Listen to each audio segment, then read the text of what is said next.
What's up everyone, and welcome back to Perfectly Uncomfortable, where we talk Tesla, real estate investments, stock investments, and interesting tech.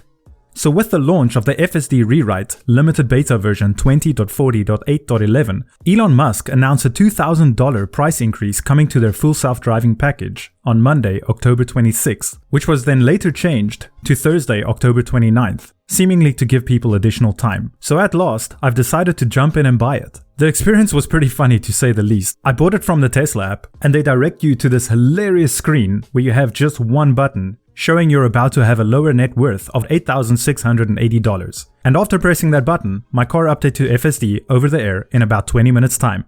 In this video, I'll quickly cover the core differences between the included Autopilot versus full self-driving packages, my reasons for and against buying full self-driving, and why I eventually took the plunge. I'll touch on some parts of my experience with FSD so far, and if I think I made a mistake or not. Let's watch some amateur footage I took while driving my car on FSD while we talk about it. So sit back, relax, and don't forget to smash that like button for the YouTube algorithm. Let's get to it. So let's start with the difference between Autopilot and full self-driving features. I'll very quickly cover this, as I'm sure most familiar with Tesla are already aware of the differences. At this point, it's worth mentioning that there is something called EAP, or Enhanced Autopilot 2.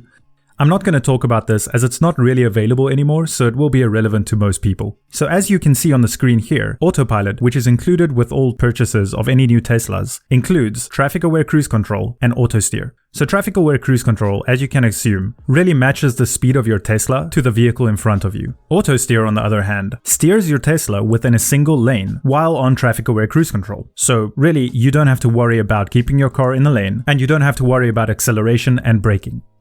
The full self-driving capability, on the other hand, includes things like Navigate on Autopilot, which when enabled, guides your car from on-ramp to off-ramp on highways. It makes suggestions for lane changes, navigates interchanges, automatically engages the turn signal, and takes the correct exit. Then there's Auto Lane Change. As the name does suggest, this makes automatic lane changes on the highway, and this feature is one of the main reasons why I bought FSD. Another feature is Auto Park, so for those of you that don't like parallel parking, this is probably a good feature. I personally don't use it much, but it definitely is a great feature to have. Then there's Summon and Smart Summon. So Summon can be used to move your car backwards and forwards using the Tesla app. And Smart Summon you can use to bring your car to you in a parking lot somewhere. Traffic and stop sign control will stop at every single traffic light and stop sign, and as the feature is today, your car will continue moving when you tap on the acceleration pedal. And then, of course, included with all full self-driving purchases are all upcoming releases. The current release that's planned is Auto Steer on city streets, and this is really the limited full self-driving beta that's been released, version 20.40.8.11. This includes a total rewrite of the full self-driving package from ground up, and that's why it's taking a while to be released to all Tesla owners. There's currently just a select few that have this feature, and this is really Tesla trying it out in the real world and getting feedback from these Tesla owners. Alright, so now let's dive into my personal reasons for and against buying FSD. Now obviously I went ahead and bought it in the end, so I want to take you through my thought pattern and why I came to that decision at the end of the day. I'm sure with the price hike coming up, a lot of people are reconsidering full self-driving and whether it's a good idea to purchase it now or maybe sometime in the future. The obvious benefit of Autopilot is that it's included in all Tesla purchases, and FSD comes at an additional $8,000, so obviously Autopilot wins this one. Another great thing about Autopilot is that it includes really the two most important features today: traffic-aware cruise control and auto steering within a single lane. I use those features every single day, and I'll tell you, it really does make a big difference to your drive. You're much more relaxed when you get to your destination, especially when doing long drives. And you never really notice how much subconscious brain power it takes just to keep your car within its own lane until you don't have to do it anymore. Now with that said, does FSD make sense, and why? And there's really a lot to consider here. The biggest point is the fact that Elon Musk has mentioned that FSD will continue to rise in price as it gets better. In July 2020, the price increased by $1,000 from $7,000 to $8,000. Now Elon Musk is saying, because of the FSD rewrite, which includes auto steer on city streets, it will increase by another $2,000 by Monday, October 26th, which was later changed to Thursday, October the 29th, seemingly to give people additional time to purchase. Another reason for not buying FSD now is that Elon Musk confirmed that there will be a subscription model or maybe monthly rental model released sometime next year. Now, Tesla does have a history of missing timelines, but whether it's next year or 2022, it will happen at some point in time. This is one of the biggest reasons to wait. It's probably the one that was most important to me when I considered buying FSD, but then there are a few things to keep in mind here as well. Tesla has and always will benefit those who invest in FSD early and upfront. Because there will be a monthly rental option doesn't mean that it will be cheap. Some are speculating a cost anywhere from $100 to $250 per month. I personally don't see it being $100, as that means that Tesla will only get $7,200 for FSD over a 6-year period of ownership. It's very unlikely that they'll benefit those paying monthly over those paying for it outright. So let's assume the number is $250, as that's really more likely. At $250 per month, you're really paying $3,000 a year. And rumor has it that when this is released, you have to sign up for at least a year. It's not like a Netflix subscription where you can use it for 1 month and cancel it for the next. So it's not going to be an on-off basis. It'll be a subscription for 12 months.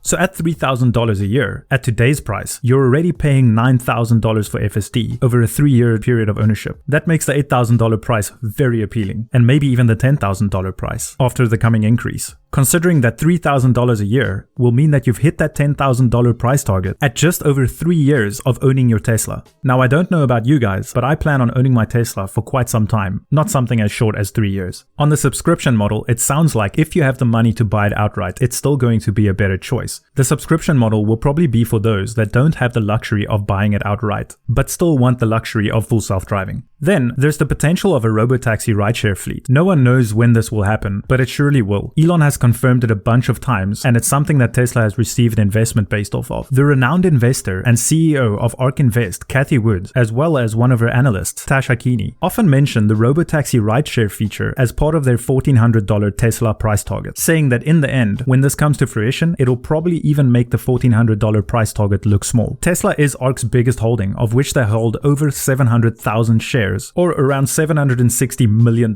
Because of this, they have a prime seat at shareholder meetings and multiple specialists analyzing the stock. So if they see it as serious, it probably is serious. Elon has also mentioned that it will happen, so let's assume it will. If that's the case, I personally don't want people messing up my car, but I might not feel that way in about 4 years of ownership. And by that time, the robotaxi rideshare network should be operational. Elon has mentioned that Tesla owners could make around $30,000 a year from adding their car to the robotaxi fleet. So maybe I keep this Tesla in future just for this and make a passive income from it. If that happens, I can easily recoup my $8,000 investment into full self-driving. I do see this as a soft point, as I don't really know when this will happen, but I will count it as I don't want to miss the boat on this possibility. Then the next thing I considered is the fact that FSD is just simply better and more convenient. Autopilot is great, but it is much less feature-rich than FSD today. Some of the FSD features are things I'm not really interested in, like auto park and summon. Those features are quite gimmicky and I only really use it to show other people, so for me it honestly only has the cool factor for it at this stage. But then there are FSD features out today that I really do love. A big one is auto lane changing. If you only have autopilot and you want to change a lane, you have to cancel autopilot, make the lane change yourself, and then re-engage autopilot. With full self-driving, you simply engage your indicator and the car initiates the lane change itself. And it does it expertly today. I think it's been one of the most impressive parts for me. I haven't had an issue with lane change, and it does it almost instantly when it's safe to do so. And if it's not safe, it waits till it is, and then it executes. It is very reactive with auto lane changes, and I love it.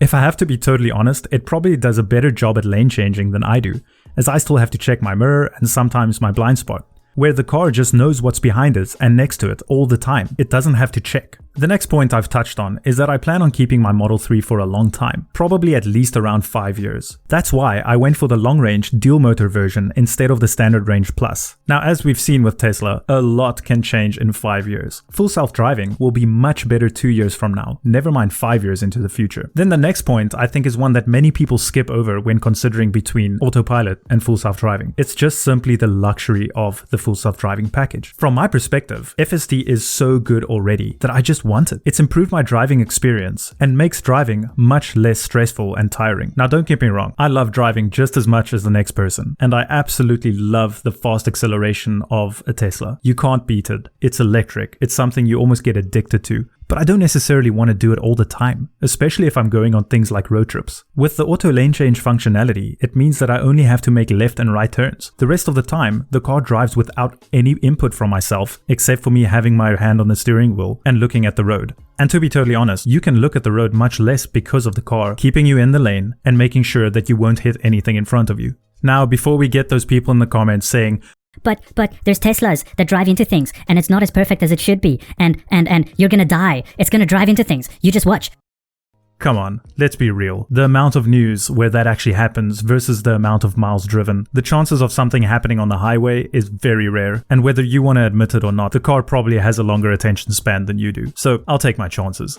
Now, when the FSD refresh is available and generally available to everybody, I won't even have to make the left or right turns anymore. It's already a dream to drive on road trips, as highways are really where it excels and does absolutely everything it needs to do. So on longer trips, I can be much more relaxed and reach my destination more refreshed and ready to do things.